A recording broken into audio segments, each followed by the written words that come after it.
Chers sénateurs, je prends la parole aujourd'hui pour parler de la motion du sénateur Oussakis et je rappelle aux sénateurs que sa motion était que le Sénat exhorte le gouvernement du Canada à imposer des sanctions contre les autorités chinoises relativement aux abus des droits de la personne et à la persécution systématique des musulmans ouïghours en Chine. Je souhaite remercier le sénateur Oussakis d'avoir proposé cette motion sur la persécution des musulmans ouïghours en Chine. Le génocide des Ouïghours est l'une des choses les plus terribles qui se passent dans le monde depuis les dernières années. En février cette année, pendant la première rencontre annuelle générale du groupe d'amitié ouïghour canadien, nous avons entendu une expérience vécue d'une femme ouïghour qui a passé 1 an en Chine dans le soi-disant camp de rééducation de Chine. Elle ne faisait que travailler en Chine. Elle venait du Pakistan. C'était une femme d'affaires et elle n'était même pas résidente de la Chine. Gulabir, cette dame, a passé 1 an dans ce que la Chine appelait un camp de rééducation. D'après ce qu'elle nous a raconté, elle a souffert. Elle nous a dit qu'elle a été kidnappée de son hôtel. Elle était dans un voyage d'affaires dans la région Shingan. Des policiers ont pris son passeport et l'ont détenue. Elle a été menottée et jetée dans une petite cellule avec 50 autres femmes. On l'a privée de nourriture, torturée, forcée à mémoriser des chansons patriotiques chinoises. Elle voulait parler. Si elle parlait dans sa langue maternelle, la langue ouïghour, elle était envoyée en isolement. Et ça, c'est une cellule sombre d'1 mètre par 1 mètre avec un seul trou comme toilette. Et elle a dit, je cite, « Je me suis vue, j'ai vu moi-même des Ouïghours qui étaient battus, électrocutés, qui se faisaient percer par des aiguilles. Et ils en ressortaient à moitié morts de ces interrogations. » Gulabir nous a dit que lorsqu'elle est tombée malade et qu'elle s'est évanouie, elle a été envoyée à un hôpital et menottée. Ces menottes pesaient 5 kg chaque. Sénatrice, je suis désolée de vous interrompre. Il est présentement 18 heures. Honorable le sénateur, il est présentement 18 heures et conformément à l'article 331 et l'ordre adopté le 27 octobre 2020, je dois mettre en pause jusqu'à 19 heures, à moins d'avoir la permission du comité permanent. Si vous souhaitez que la séance soit suspendue, veuillez dire suspendu. Nous allons reprendre à 19 heures. Honorable sénateur, je veux vous rappeler que je parlais de la persécution des Ouïghours en Chine.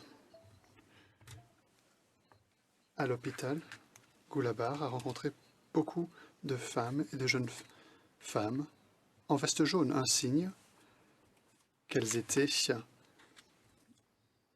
dans le couloir de la mort. En l'écoutant, on a pu ressentir le traumatisme dans sa voix. Mais Gulabir avait de la chance parce qu'elle a été libérée. Elle est maintenant libre. Elle vit en France. L'estimation la plus conservatrice du nombre de Ouïghours dans les camps chinois est d'1 million. 1 million de torturés actuellement. Et ce, seulement en raison du fait que ce sont des musulmans. En 2018, le sous-comité des droits de la personne internationale du comité permanent de la Chambre des communes des affaires étrangères et du développement international a étudié la situation des Ouïghours et d'autres musulmans. Le sous-comité a publié un rapport et je vais vous lire un extrait. Une religion entière est criminalisée. Les témoins font description d'interdiction d'expression musulmane par l'entremise de leur loi antiterroriste, une interdiction d'habits religieux, de cheveux, de chevelure religieux et de noms qui ont dû être changés, les Corans, la littérature religieuse et les tapis de prière sont confisqués. Il est interdit d'avoir une alimentation musulmane. Le halal est interdit. Les restaurants doivent rester ouverts pendant le ramadan. Il est aussi interdit d'enseigner l'islam aux enfants. Des gens ont été incarcérés du simple fait qu'ils priaient 5 fois par jour et qu'ils partageaient des textes sacrés à leurs membres de leur famille. Mais la religion, ce n'est pas la seule facette de leur vie. On attaque aussi leur culture et leur langue.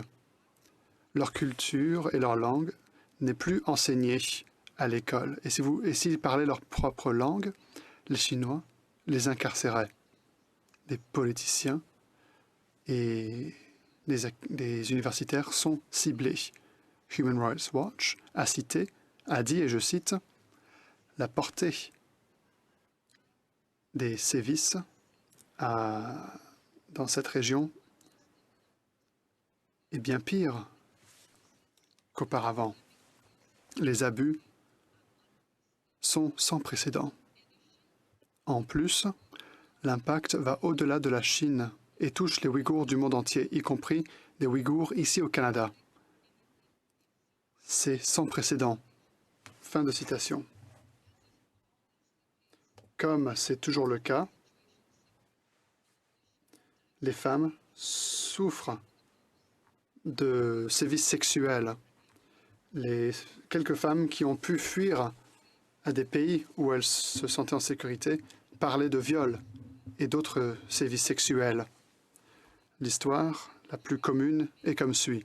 Les hommes chinois venaient dans leur cellule, choisissaient la femme qu'ils voulaient, l'agente chinoise dénudait l'Ouïghour et mettait des menottes à l'Ouïghour.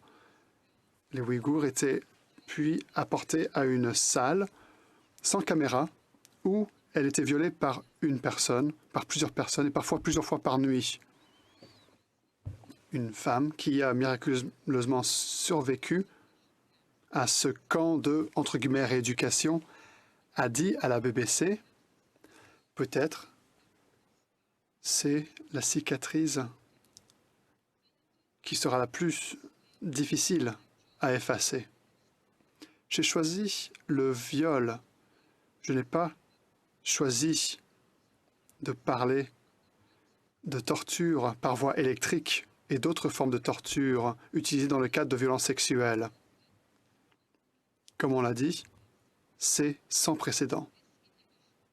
Cela, en plus de la stérilisation forcée, l'indoctrination et la tentative d'effacer la culture ouïghour. On ne doit pas accepter ce fait. Fin février, 266 députés contre 0 ont déclaré que la Chine avait commis un génocide contre cette minorité ouïghour. Et je suis très favorable à cette motion. Ça a pris beaucoup de travail acharné pour y arriver. Je ne peux pas cependant vous dire que c'est assez. Ce n'est pas assez. Je comprends que le monde, y compris le Canada, va sans doute continuer de travailler avec la Chine sur le commerce, le changement climatique et d'autres sujets. Mais il est essentiel qu'on continue à se souvenir du fait que le gouvernement chinois a des agissements. Et nous devons continuer à défendre les droits des personnes vulnérables.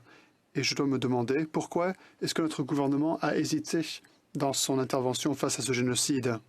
Notre allié le plus proche, nos alliés les plus proches, les États-Unis et le Royaume-Uni, ont pris des démarches claires. Et Ici, nous avons des ministres qui s'abstiennent d'un vote sur une motion qui n'est même pas contraignante. Les mots ne sont pas assez face à ces actes horribles de génocide, de viol et de torture. Nous devons faire beaucoup plus. Honorables sénatrices et sénateurs, le Canada avait un rôle essentiel à jouer quand a été créée la doctrine de la responsabilité de protéger. Quand il y a une atrocité, on doit défendre les plus vulnérables. Le Canada doit suivre dans son propre sillon. Alors, s'il vous plaît, appuyez cette motion pour défendre les plus vulnérables de ce monde. Merci.